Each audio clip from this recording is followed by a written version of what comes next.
কত বড় মুত্তাকি ছিলেন সাইয়েদনা ওমরে ফারুক। মদিনার সমাজে কয়জন মুনাফিক ছিল বিশ্বনবী ছাড়া কেউ বলতে পারতেন না। বিশ্বনবী কোন সাহাবীকে মুনাফিকদের লিস্ট দিয়ে যান নাই, একজন সাহাবী ছাড়া। দেখি কেউ বলতে পারেন কিনা ওই সাহাবীর নাম কি? নাম হুযায়ফা ইবনুল ইয়ামান রাদিয়াল্লাহু তাআলা আনহু। ওনাকে বলা হতো সাহিবু সিররি রাসূলিল্লাহ, আল্লাহ রাসূল সাল্লাল্লাহু আলাইহি ওয়াসাল্লামের গোপন তথ্যের ধারক বাহক। সুবহানাল্লাহ পড়বেন না? বিশ্বনবী ইন্তেকালের আগে মদিনার সমাজে মোট কয়জন মুনাফিক আছে এই তথ্য আবু বকরকে বলেন নাই, ওমর রাদিয়াল্লাহু তাআলা আনহুকে বলেন নাই, উসমান রাদিয়াল্লাহু তাআলা আনহু, আলী রাদিয়াল্লাহু তাআলা আনহু, আশারাতুল মুবাশশিরিনা বিল জান্নাহ কোন সাহাবীকে বলেন নাই। শুধুমাত্র কেবলমাত্র একমাত্র হুযায়ফা ইবনুল ইয়ামান রাদিয়াল্লাহু তাআলা আনহুর কাছে মুনাফিকদের লিস্টে বিশ্বনবী দিয়ে গিয়েছেন। সুবহানাল্লাহ পড়েন। মদিনায় কারা কারা মুনাফিক কেউ জানতো না হুযায়ফা ছাড়া। কে ছাড়া? নামটা আজকে মুখস্থ করেন, যাতে অন্য কোনো ওয়াজে কেউ জিজ্ঞেস করলে বলতে পারেন। মুনাফিকদের লিস্ট যে সাহাবীর কাছে বিশ্বনবী দিয়ে গিয়েছিলেন, সাহাবীর নাম কি? নাম নামটা কেমন লাগে? ভাল লাগে? অনেকে আমারে জিজ্ঞেস করে, হুজুর আমার ছেলে হবে আগামী মাসে, একটা নাম দেন। নাম দিয়ে দিলাম হুযায়ফা। যাদের হবে ছেলে, এলাকায় যাদের নেক্সট কয়েক মাসে ছেলে হবে, খালি হুযায়ফা চলবে। কি চলবে? ভাল লাগে? নামটা ভাল লাগে? রাইখেন, অনেক সুন্দর নাম। উনি জানতেন মুনাফিক কারা। দেখেন ওমরে ফারুকের তাকওয়ার লেভেলটা কত হাই। ওমরে ফারুক একদিন হুযায়ফা রাদিয়াল্লাহু তাআলা আনহুর কাছে গেলেন, যে বললেন, হুযায়ফা, বিশ্বনবী ইন্তেকালের আগে মুনাফিকদের নামের লিস্টটা কারো কাছে দেয় নাই, আমার জানা নাই, সাইয়েদনা আবু বকরের জানা নাই, কোন সাহাবীর জানা নাই, তুমি ছাড়া। আমি তোমার কাছে জানতে চাই, আমি ওমরের নামটা ওই মুনাফিকদের খাতায় আছে কিনা আমার একটু বলো। আমার ওমরের নামটা ওই মুনাফিকদের লিস্টিতে একটু আছে কিনা, নামটা একটু বলো। যদি থাকে আমি ভালো হয়ে যাব। আমি নেফাকি দূর করে পাক্কা মুমিন হতে চাই। আমার নাম যদি মুনাফিকের লিস্টে থাকে আমি তো শেষ। হুযায়ফা চোখের পানি ছেড়ে দিয়ে বলে, আমিরুল মুমিনিন, কেমন প্রশ্ন করলেন আপনি? আপনি বিশ্বনবীর শ্বশুর, এই উম্মতে আপনার পজিশন 3 নাম্বার। আপনারে মুনাফিকরা ভয় পায়, শয়তান আপনারে ভয় পায়। আপনি জান্নাতে সব বয়স্ক লোকদেরকে নিয়ে জান্নাতের মধ্যে আগে আগে ঢুকবেন। কেমন করে মুনাফিকদের কাতারে আপনার নাম থাকতে পারে ওমর? সুবহানাল্লাহ পড়ে।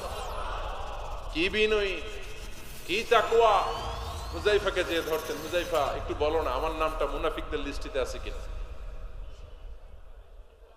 ওমরে ফারুকের যদি এই টেনশন থাকে যে আমি মুনাফিক হয়ে গেলাম কিনা, আমাদের এই টেনশন থাকার দরকার আছে না নাই? হ্যাঁ, যেন সব সময় আল্লাহর কাছে দোয়া করতে হবে, আল্লাহ তুমি নেফাকি থেকে আমাদেরকে বাঁচাও। আরো জোরে পড়েন আমিন। আপনারা ওঠা বসা শুরু করলেন কেন? অনেক রাত হয়ে গেছে তাই? হ্যাঁ, শেষ করে দেই তাহলে না? যে অনেকের কষ্ট হচ্ছে মনে হচ্ছে। হ্যাঁ, এক নম্বরে যাচ্ছে এইটা এইটা সব মুখস্থ দেখি। হ্যাঁ, 1 নাম্বার, 2 নাম্বার, 3 নাম্বার। 1 নাম্বার হইল পেশাবখানা, 2 নাম্বার পায়খানা, 3 নাম্বার নাকি এইটা।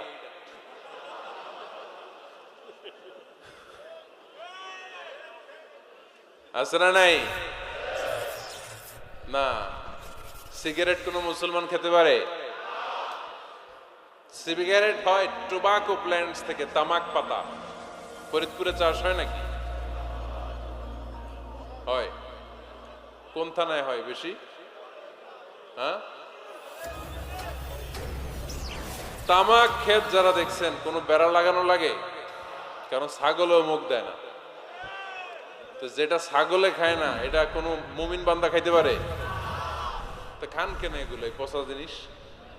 হ্যাঁ, এই পৃথিবীতে বিড়ি আর সিগারেটই একমাত্র খানা যেটা টয়লেটে ঢুকে খাওয়া যায়, তাই না? পৃথিবীতে সিগারেট আর বিড়ি একমাত্র খাবার রাগ করবেন না, যারা খান রাগ করেন না, আবার একটু কমন সেন্সটা কাজে লাগানোর জন্য, চিন্তার জন্য বলতেছি। এটাই পৃথিবীর একমাত্র খাবার যেই খাবারের গায়ে এই খাবারের বদনাম লেখা থাকে, স্মোকিং কজেস ক্যান্সার, ধূমপান কর্কট রোগের কারণ, ধূমপান স্বাস্থ্যের পক্ষে ক্ষতিকারক, লেখা থাকে না? আচ্ছা ধরেন ফরিদপুরের একটা কোম্পানি নতুন চানাচুর বের করছে, ওই চানাচুরের গায়ে লেখা এই চানাচুর খাওয়ার 1 ঘন্টার মধ্যে বমি শুরু হবে আর ডায়রিয়া হবে। খাবেন? কি কইবেন? তুই খা।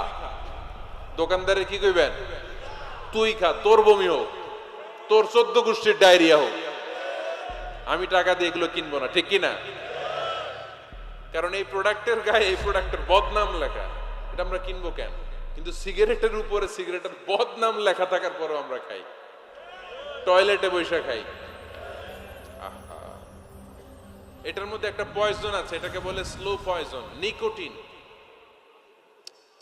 এটা আপনার লাং ফুসফুসকে শেষ করে দিবে, স্লো পয়জন।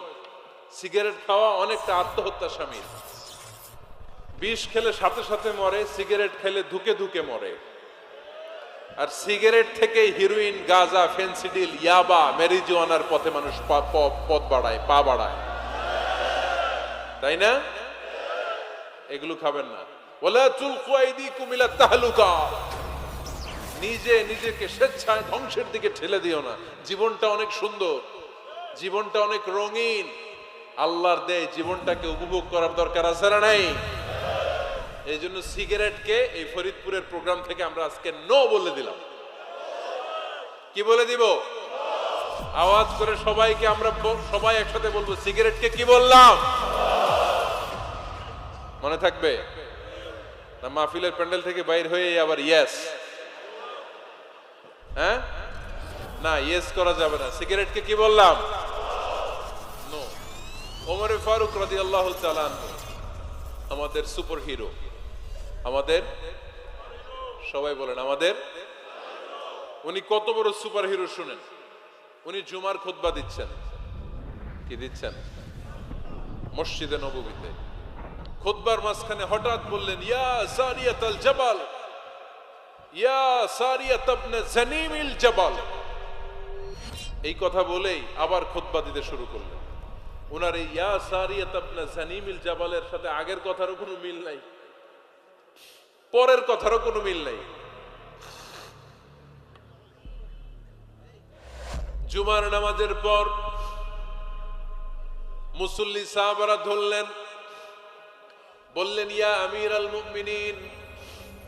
খুতবার মাঝখানে হঠাৎ করে ইয়া সারিয়াত ইবনে জালিমিল জাবাল বলে আপনি চিৎকার করলেন কেন? আপনার এই বাক্যের সাথে আপনার খুতবার আগের বাক্যের কোনো মিল নাই, আপনার খুতবার পরের বাক্যেরও কোনো মিল নাই। এই কথা আপনি কারে বললেন? কারে উদ্দেশ্য করে বললেন? এই কথার তাৎপর্য কি আমাদেরকে বুঝিয়ে বলেন। ওমরে ফারুক বললেন, আমি যখন খুতবা দিচ্ছি আমি দেখতে পেলাম ওই যে কয়েক মাস আগে আমি আমার মুসলিম সেনাবাহিনী পারস্যে আক্রমণের জন্য পাঠিয়েছি, বর্তমান ইরানের ওই বিশাল এলাকাতে পারস্যে আমি আমার ব্যাটালিয়ন পাঠিয়েছি। আমি হঠাৎ করে দেখতে পেলাম আমার মুসলিম বাহিনীর সেনাপতি যুদ্ধের এক পর্যায়ে তার ডানে আছে উপত্যকা, বায়ে আছে পাহাড়, সে পাহাড়ি রাস্তা ছেড়ে দিয়ে উপত্যকার দিকে যেতে শুরু করেছে। আমি দেখতে পেলাম আমার মুসলিম বাহিনী যদি উপত্যকার দিকে ছুটে বেড়ায়, কাফির মুশরিকরা আমার মুসলিম বাহিনীকে কচুকাটা করে ফেলবে। তাই আমি এখান থেকে তাদেরকে কমান্ড দিয়ে বলেছি, ইয়া সারিয়াতাল জাবাল, উপত্যকার দিকে নয় পাহাড়ের দিকে যাও, তাহলেই তোমাদের বিজয় নিশ্চিত হয়ে যাবে। উপত্যকার দিকে যেও না, ইলাল জাবাল, ইলা সারিয়াতিল জাবাল, পাহাড়ের দিকে ছোটে। সাহাবারা অবাক, ঘটনা কি? উনি বসে আছেন মদিনায় মসজিদে নববীর মিম্বারে দাঁড়িয়ে, উনি যদি ইয়া সারিয়াতাল জাবাল বলে, এটা কি ইরানে যাবে নাকি? ও মিয়া, তখনকার সময়ে বর্তমানের মতো মোবাইল ছিল নাকি? ইন্টারনেট ছিল নাকি? কিছু ছিল? খালি মুখে আমি যদি বলি ইয়া সারিয়াতাল জাবাল, এটা ইরানে যাবে, ইন্ডিয়ায় যাবে, ঢাকায় তো যাবে, ফরিদপুর শহরেই তো বসবে না, ঠিক কিনা? কিন্তু এটা আমিরুল মুমিনিন বিশ্বাসী সাহাবারা বিশ্বাস করে নিল। কিছু মুনাফিক ছিল, এরা কয় না ঝামেলাস, এটা তো সম্ভব না। এক কাজ করি, এই সেনাপতি যখন বিজয়ী বেশে মদিনায় ফিরে আসবে আর আমরা ধরবো। এরা দিন গুনতে লাগলো, এই সেনাপতি মুসলিম বাহিনী নিয়ে পারস্য জয় করে কবে ফিরে আসবে। এই মুনাফিকের দলগুলো কখনো সেনাবাহিনীকে অভ্যর্থনা জানাতে যেত না, কিন্তু এইবার সবার আগে মদিনার উপকণ্ঠে যে সেনাপতিদেরকে অভ্যর্থনা জানানোর জন্য ফুল নিয়ে রেডি। ফুল নিয়ে দাঁড়ায়, সেনাপতি ঢুকার সাথে সাথে ধরছে, এই সেনাপতি কোত্থেকে আসছে? কয় পারস্য জয় করে আসছি। কয় এমন এমন দিন, জুমার দিন দুপুর বেলা যুদ্ধের মাঝখানে আমিরুল মুমিনিনের কণ্ঠের কোন কথাবার্তা শুনছো নাকি? সেনাপতি অবাক, কয় তোমরা জানলা কেমনে? শুনছি তো। সুবহানাল্লাহ পড়বেন না? আমরা যুদ্ধে একটা ভয়ঙ্কর অবস্থার মধ্যে ছিলাম, পেছন থেকে শত্রু আমাদেরকে আক্রমণ করতে শুরু করে দিল। ডানে যাব না বায়ে যাব, সামনে যাব নাকি পেছনে যাব, রাস্তা খুঁজে পাচ্ছি না। ডান দিকে ছিল আমাদের উপত্যকার রাস্তা, বাঁ দিকে ছিল পাহাড়ি পথ। আমরা সোজা পথ হবে মনে করে উপত্যকার দিকে ছুটতে আরম্ভ করলাম। হঠাৎ করে আমিরুল মুমিনিনের কণ্ঠ বজ্র কণ্ঠে আমার কানের মধ্যে ভেসে আসলো। আমার মনে হলো আমিরুল মুমিনিন কেমন যেন আমাকে কমান্ড দিচ্ছেন আর বলছেন, ইয়া সারিয়াতাল জাবাল, ডান দিকে উপত্যকার পথে নয়, তাড়াতাড়ি পাহাড়ের দিকে সৈন্যবাহিনী নিয়ে উঠে যাও। পাহাড়ের দিকে, ডানে না। This is wrong track and this is the right track. ওই দিন যদি ওমরে ফারুকের ওই গাইডলাইন, আমিরুল মুমিনিনের কমান্ড যদি আমি না শুনতাম, আজকে বিজয়ের বেশে ফিরতেও পারতাম না, আমাদের চেহারাও তোমরা দেখতে পেত না। ওমরে ফারুকের ওই কমান্ড, ওই গাইডলাইন অদৃশ্য থেকে শোনার কারণে এই পারস্যের মধ্যে আমাদেরকে সেই যুদ্ধে বিজয় দান করেছে কে? দিস ইজ ওমরে ফারুক, দিস ইজ ওমরে ফারুক। বিশ্বনবী বলছেন, ওমর মা লাকিয়াকা শাইতানু সালিকান ফাজ্জান ইল্লা সালাকা ফাজ্জান গায়রা ফাজ্জিক। ওমর, শয়তান ইবলিস যদি তোমার কোনো রাস্তা দিয়ে হাঁটতে দেখে, শয়তান ওই রাস্তা রেখে দিয়ে অন্য রাস্তা দিয়ে হাঁটে। সুবহানাল্লাহ বাড়িতে যায় বললেন। কে বলতেছে? বিশ্বনবী। কার ব্যাপারে? ওমরে ফারুকের ব্যাপারে। শয়তান যদি দেখে যে ওমরে ফারুক এই রাস্তা দিয়ে হাঁটতেছে, শয়তান ওই রাস্তা রেখে দিয়ে অন্য রাস্তা দিয়ে হাঁটে। সুবহানাল্লাহ পড়েন। রাত্রিবেলা আমরা আমাদের বাচ্চা ছেলে মেয়েদেরকে যখন খাওয়াই, বাচ্চারা খেতে চায় না, এরকম হয় আপনাদের ফরিদপুর এলাকায়? এই এলাকায় হয় নাকি? খেতে চায় না বাচ্চারা, এই চকলেট দেখায়া, এই মিনা কার্টুন দেখায়া, এইটা সেইটা এগুলো সেগুলো বলে, গল্প টল্প বলে ভুলায়া খাওয়ানো লাগে, তাই না? তারপরও খায় না। আমারও ছোট মেয়ে আছে, খেতে চায় না, এইটা সেইটা এমনি সেমনি খাওয়ানো লাগে। তো শেষে না পেরে মা বাবা বলতে বাধ্য হয়, ওই যে ভূত আসতেছে, ভূত, তাড়াতাড়ি তাড়াতাড়ি খাও, নাহলে যে ভূত ধরবে তোমার। ওই যে বাঘ আসতেছে, বাঘ, তাড়াতাড়ি খাইলে নাহলে বাঘে কামড়াবে। বলি না আমরা? আপনারা কি বলেন? ভূত। আর কি বলেন? হ্যাঁ হ্যাঁ, আচ্ছা, এক এক জায়গায় এক একটা আমরা বলি, ভূত আসবে, বাঘ খাবে, ভাল্লুক খাবে, তাড়াতাড়ি খাও।